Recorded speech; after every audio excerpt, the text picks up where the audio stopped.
Hello and welcome to the Ward 6 Council Show. I'm Meg Salyer, and with me today is John Ward, principal with TAP Architecture, located right downtown in beautiful Ward 6, right downtown, here at 4th and Broadway, right. and David Todd, who's the program manager for MAPS, and MAPS for Kids specifically, which is what we're going to be talking about today. And so David, maybe we could try out a little bit of history to begin with. 15 or 16 years ago, our citizens passed our first MAPS initiative that helped build our 6 or 7 downtown projects that we're also familiar with, the ballpark and our beautiful canal and the Oklahoma River. And we went back to the citizens for a second time and asked them for a penny sales tax, and this time I think it was for about 7 years. Right. And the purpose was to either completely rebuild or substantially refurbish every single one of our public schools in the I-89 district, and also provided about $180 million, I think, to the surrounding school districts that are within the city of Oklahoma City. Right, 23 other suburban school districts within Oklahoma City that have students in the school district that are also in Oklahoma City public, or in Oklahoma City city limits. Perfect. And so I think my recollection is that we raised somewhat over $500 million through the penny sales tax, and then there was a companion bond issue that Right. raised about $180 million. Right. And so altogether we had north of $700 million, I think, to work on this project. We're 7 years into it. We've got every project underway, I think, except really for 2. And what we're here to talk about today with John is the downtown elementary school. And I think we already have it named, so... We do have it named. Great. It's John W. Rex Elementary School. John Rex Elementary School. And Right. John was a long time employee of American Fidelity, Right. and he was such a lovely, wonderful supporter of particularly early childhood Right. education. He was a real champion. And Yeah. he was, I think, really, in my experience, he kind of led the effort Yeah. to get us focused on the importance of early childhood education. And so it's such an appropriate name. It really is. It's been cited, and so tell us about the location. Well, we're located downtown. We were involved in a site selection process. And in the process, it was very interesting because in the process, I think we had up to 18 sites in the downtown area that we looked at.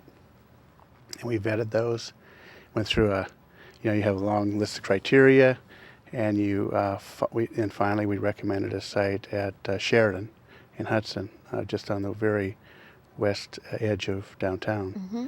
And it's a fabulous site. It's going to be a great site for a school. Great. Yeah. Some of the criteria were proximity to things downtown. Absolutely. What really makes the downtown school unique is all the assets that we have in the community on the ground that can work with the school.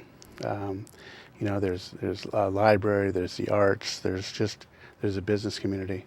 So that was one of the criteria. We kind of put a ring around downtown and identified all those assets, and that was graded each site, and that site really was one of the best sites. So. Perfect. Well, I can just see a string of little ones walking across to the Myriad Gardens on a sunny spring afternoon. Yeah. It will be wonderful. It will be. So you engaged a very large community process in not only the site selection, but really the concept for the school, and that helped you work into the design. And so maybe you can tell us a little bit about that as well. Yeah, it's a very interesting process. We have community meetings, and we'll come up with an initial kind of conceptual design, and then we'll present that to the community and take their input. And we had a very nice community meeting. I don't know, probably 50 or 60 participants, a large group.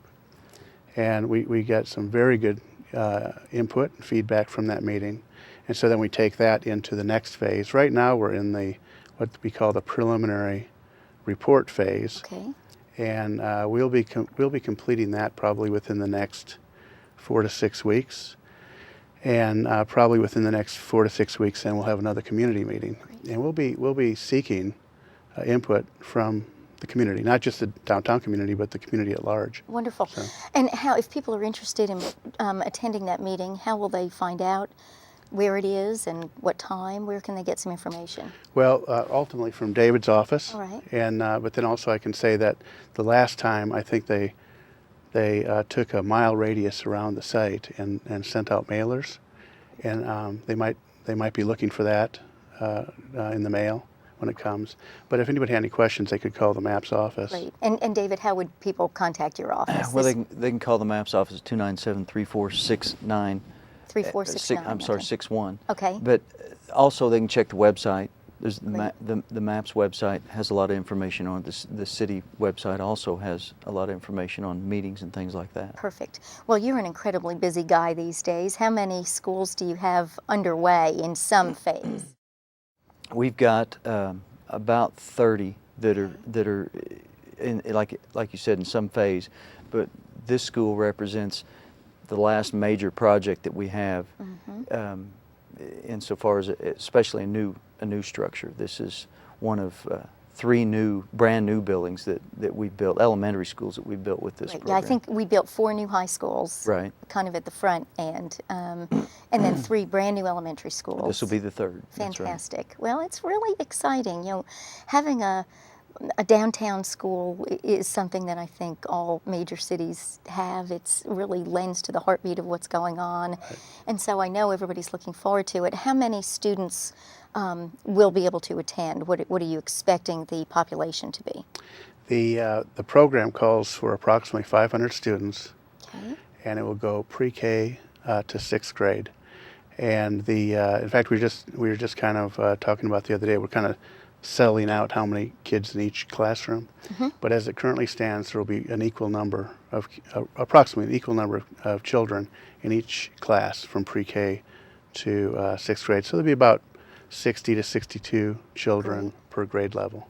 And we're expecting to draw from the downtown residents, Right. as well as then being available for students from other parts of the city. That's what I understand. Okay.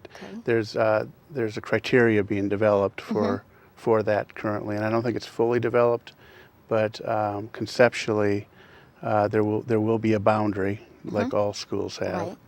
and that'll be a boundary, around the downtown area, and that will be for a good share of the children, and then there will also then be transfers initially, open transfers for other children within the district, and then ultimately, then if it expands beyond that, it would just be an open transfer. Perfect.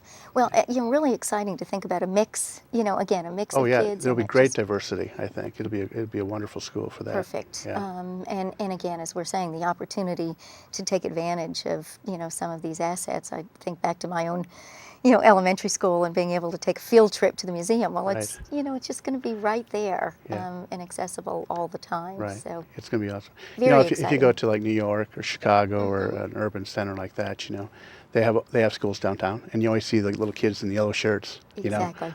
parading here and there in the other place, or the green shirts or whatever. I've actually paid a lot of attention to that as I've been traveling to see Right.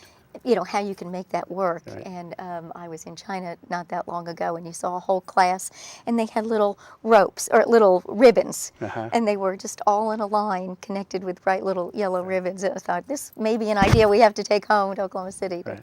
figure out how to keep everybody in line. But that's exciting. Yeah. David, this Maps for Kids has been a model really for around the country. People have come to visit Oklahoma City, I think, from all over the country to take a look and see how we've done this. It's an amazing story, but it's also not the end of our story, and we're doing a lot of work on the academic side as well as the building side. We've created some beautiful masterpieces. I've had a chance to tour many of the schools in my ward and outside, and it's just created such a lovely learning environment for our young people. But we still have some work to do Yes. on top of that in the academic side. So it is a very neat thing. John, I'm anxious because I haven't seen the drawings, and I know we'll have some to show. The building itself is how tall? How do you visualize the? It's a 3-story building. The classroom component faces Hudson, and it's relatively tight to the street. We want to. It's important to kind of maintain an urban texture and Perfect, fabric. yeah. And then along the Sheridan side is where we'd have our lower rise structure, the gymnasium, Okay. as well as So the there will dining be an facilities. indoor gymnasium There will be. attached to the There school. will be a Okay. gymnasium, yes. Great. uh-huh. Wonderful. Well, I think it's just going to be really exciting. Is there an academic focus the way some of the schools have early? Wilson, as an example, is an arts integration school. Has Right. there been discussion about Right. any kind of a academic focus, or is it just going to be sort of our standard curriculum? Well, no, there will be an alternate curriculum, and that's being formed as we speak. The school, as you know, is a charter school. It's a charter school district. They will make use of, it's anticipated that there'll be a science focus as well as a business focus Oh, fabulous. because of its location. And so there's great opportunity there, and there's great Wonderful. opportunity to bring in mentors from the community, the business community, to assist in that process. And so I don't think the curriculum hasn't been fully fleshed out. And it probably won't be until there's a principal. Sure. Right now they're in the process. Well, of- having community mentors will be a really special thing. We've had a program, in fact, I had the opportunity to participate as a reading buddy at Heronville Elementary School Right. this last year. Right, And right. The city adopted Heronville. And David, did you have a chance to do that I as was. well? I was involved. I at thought Heronville. it was just a wonderful experience.